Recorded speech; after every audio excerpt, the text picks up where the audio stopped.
Hello everyone and welcome to the Global Exponent channel. Now last video we talked about a potential war that could break out in Asia between China and Taiwan. We saw China and its allies fight a war against Taiwan and its allies.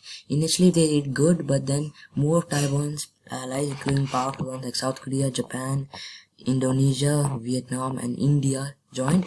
China started to get pushed back on all fronts except for the northern one, and eventually, after losing a huge amount of their territory and all of their allies, they surrendered. In this video, we shall be talking about the peace treaty that will happen after this war. This treaty I would like to call the Treaty of Taipei, named after Taiwan's capital here. So let's look into the peace treaty. So looking at this peace treaty here, we can see a lot of things happening.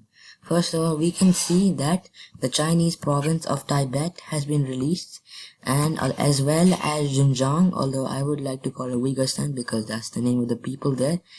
We also have Manchuria being released, as well as we have Beijing, China's capital, being occupied. Now let's look at as well as two new countries, the South Chinese Confederation and the Pearl River Republic. A unification between Hong Kong and Macau, as well as them gaining territory around the Pearl River Delta. Now let's look at the territory that the Allies gained. First of all, we have Thailand in the Southeast Asian Malay Peninsula here. We have Thailand and Vietnam splitting Laos and Cambodia between each other. We have Thailand getting, of course, the western parts, while Vietnam gets the eastern parts. We also have Thailand annexing land from Myanmar, and we also have India and Bangladesh annexing land from Myanmar. And then we have India annexing land from China, like here and here. We also have Bhutan annexing land from China, as well as India's Sikkim state annexing land from China. We have Nepal getting some land from China.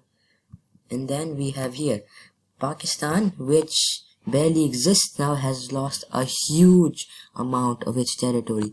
India got all of its claims and some more. They annexed all of northern Kashmir, Pakistani Kashmir, and they also annexed Afghanistan's panhandle, as well as some land over here in the east. They also annexed most of the Punjab plain, as well as southern Pakistan, and they also annexed land here. And let's look at now. And we also have Korea. Korea also annexed land here in the Manchurian Peninsula. Oh, by the way, Manchuria also got released from China. So that's a good thing. We know that the Manchurian people also rebelled against China. Well, we have Korea annexing all of North Korea, as well as some land from China. And we have Taiwan annexing land from China. Now, let's look at China itself. We know they have lost a huge amount of their territory and much of their coast. And they've created some very weird borders, like this area right here, and this here, right here, between the Pearl River Republic and Taiwanese occupied China, Taiwanese China mainland, and between the South Chinese Confederation and the Pearl River Republic. This new Chinese government is now pro-Western.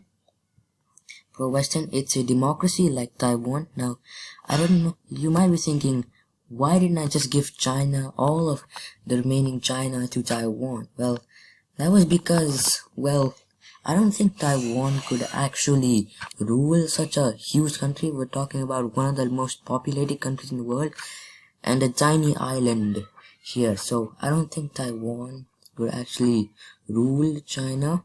Although I could see Taiwan annexing more and more of China until they finally take like all of China. But that will be a very long process. So we can maybe see Taiwan ruling all of China eventually, but that would take some time. Now let's talk about political affairs. Obviously, the United States and its allies here in the Western world gained a lot of resources. They didn't gain any land.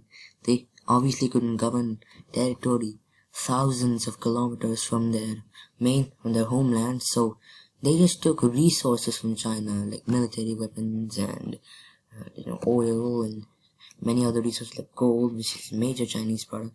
And now the USA is very happy, as now its biggest competitor has been defeated, and our United States can keep its global position, although we do have another competitor.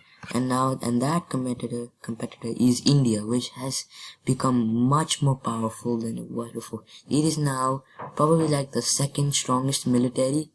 And Russia has dropped to third. They dropped to third a long time ago. They're now the third strongest military. They went up a place. They're like fourth when China, communist China still existed. But now they've gone up third, but that's probably just because China is now destroyed. And speaking of Russia, they are very unhappy.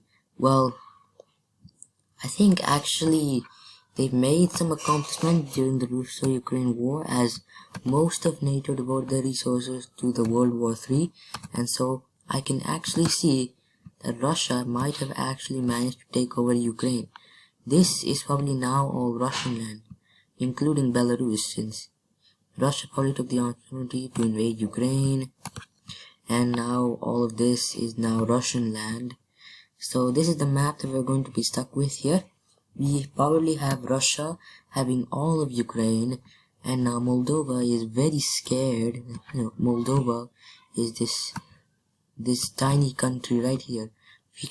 Since supplies from the West didn't come to Ukraine, as they were devoted to the Asian war, the World War III, the Ukrainian military didn't get as many supplies as it is getting in real life, so Ukraine's military was severely weakened, and Russia took that opportunity to start the northern front up again, and since Ukraine didn't have the powerful weapons that it had, they were unable to defend themselves properly, and Russia finally managed to defeat Ukraine. And after this, we're only going to see, this is probably not the end of World War. And now the West is terrified, as Russia has also grown power. They are applying sanctions, but it's not really working, since Russia has been sanctioned since like 2014. So it's not really gonna work. So we'll probably see another world war between Russia and its allies and NATO. But that's for another video. Well, thank you for watching this video. If you like this video, please subscribe, and please like and comment down below whatever. If you want to watch anything else, give me more scenarios. Hope you enjoyed. This is Global X Point. I hope you enjoyed.